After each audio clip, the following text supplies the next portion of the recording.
I am on page 193, and we are going to take a look at a quadratic function. Now, a quadratic function is a second degree function, and I'll show you how I know that once we write it down. So we need to draw a table. And I'm going to use theirs. That's going to be 8 rows. So 8 rows and a whole lot of space.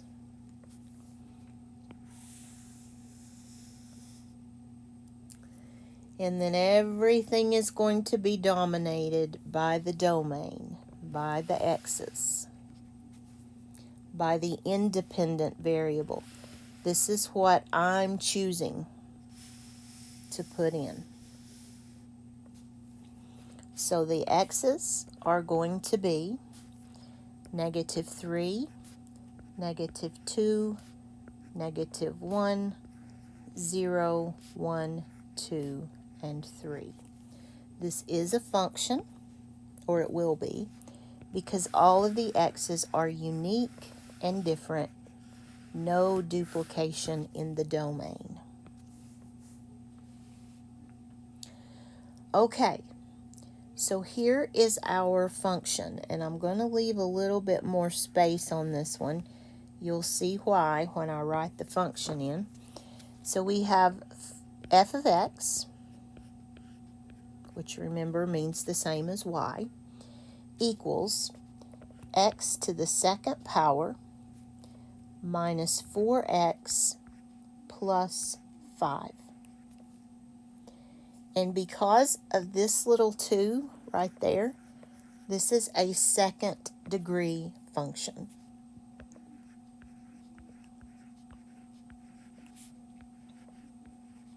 So one of the things I want you to understand is why it's second degree. Clearly it's second degree because of that x squared, but why is it called second degree?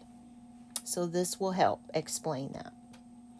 Okay, so for right now, we're just going to focus, like we did before, on finding the y values.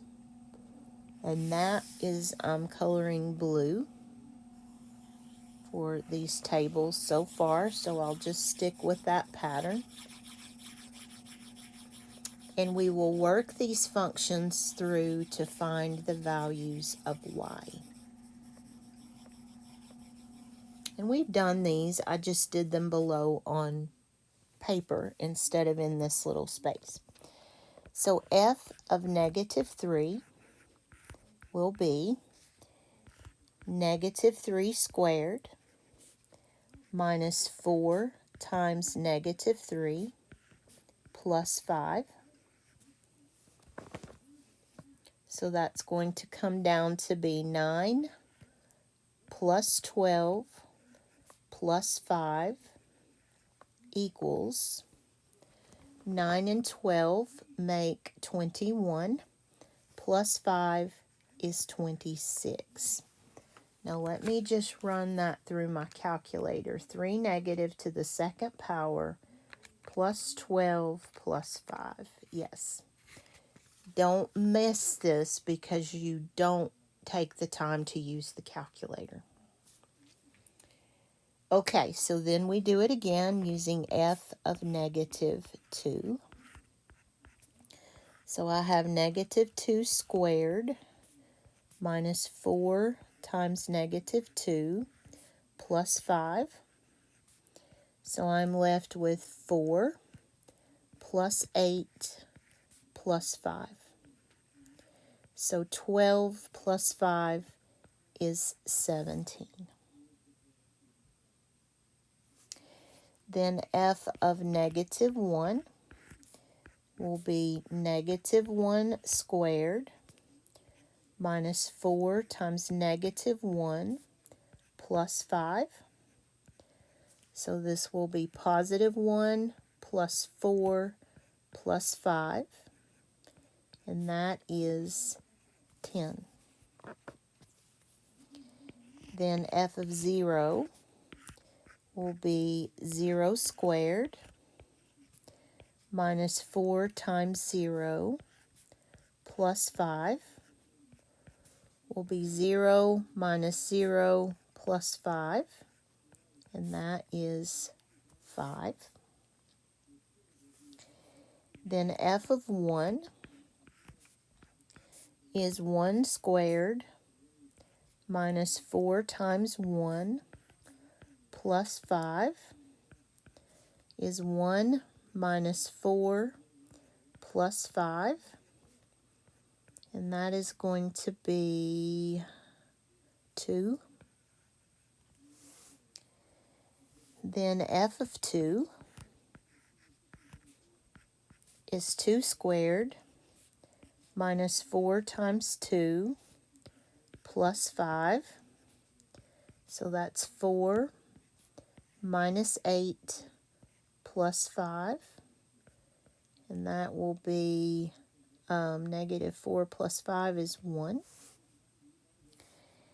And then f of 3 will be 3 to the second power minus 4 times 3 plus 5 is 9 minus 12 plus 5, and that will be negative 12 plus 9 is negative 3 plus 5 is 2. So we have found our y values for those x's. Now we are ready to find the consecutive differences. We don't know yet if they're common. We still have to see them before we can make that call. But we do know how to do a consecutive difference. So in this column,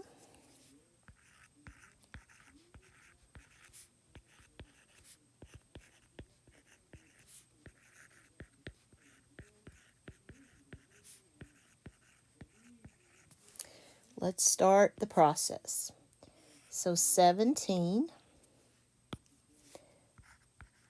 minus 26 equals 9. And let me just go ahead and put these in while I'm here. And I won't have to keep drawing that or stopping to close that out. Okay, so then I have 10 minus 17 is, excuse me, that's negative. This is negative also. Oh boy, they're not common.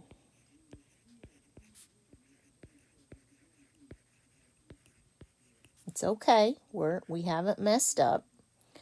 So then I have 5 minus 10, and that is negative 5.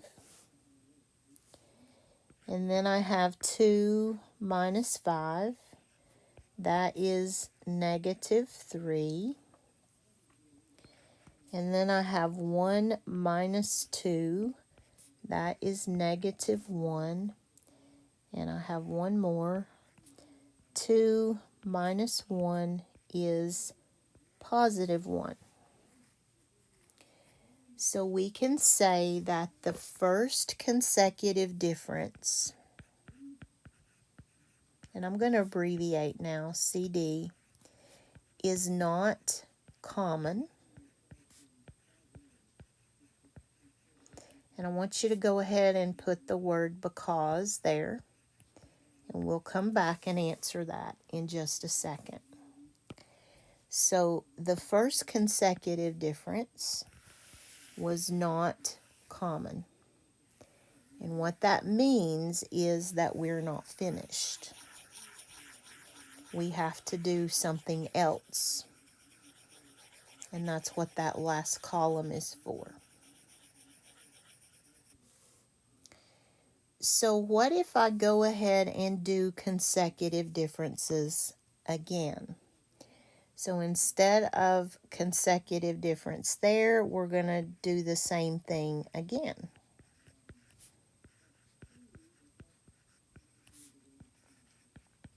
This will be the second consecutive difference. And I think I'm going to go ahead and erase this and call this the first consecutive difference. And I need to get another color. Let me see, maybe green or pink. I like pink, but that's awful close to orange. So let me use green for this last column over here.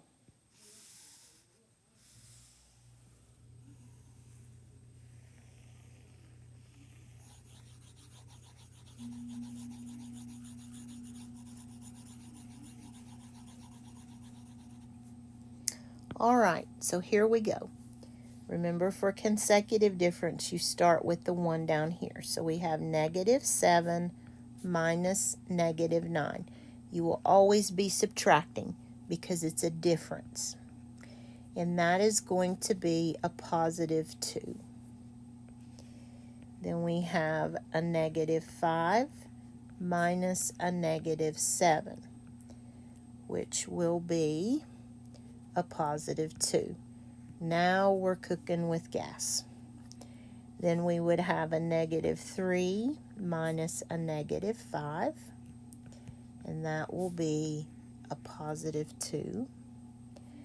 A -1 minus a -3 is +2. And then +1, wait a minute, -1 minus 3, +1 minus -1. Okay, we're good, is 2. So the second consecutive difference is common. Let's go ahead and write that in there. The second consecutive difference is common. Now, remember what I told you when we first started. This is what kind of function? It's quadratic, but it's second degree function. That means I have to go out to the second consecutive difference to get commonality. So here's the answer to this because. The first consecutive difference is not common because this is a second degree function.